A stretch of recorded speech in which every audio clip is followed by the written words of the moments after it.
Надоел болды ма киноның жаңа сериясын күтті, кинотеатрларда жаңадан шыққан фильмдерді барып көруге уақыттың болмай қалған кездер, барлығы жаңа фильмді көрген, олар ауыздарын толтырып айтып жатады, ал сен әлі көрмегенсің. Енді ол ешқандай да проблема емес.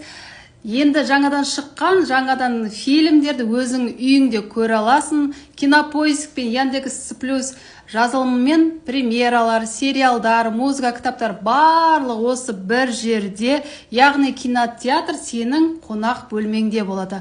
Мынаны жазып ал, мына жерге промокод жазамын.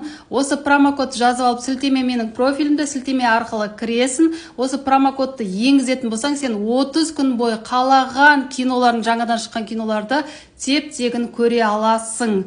Келесі айдан бастап не бар 1999 теңгеден болады. Айтпақшы, сен көрмеген жаңа фильмді мен кеше көріп қойдым.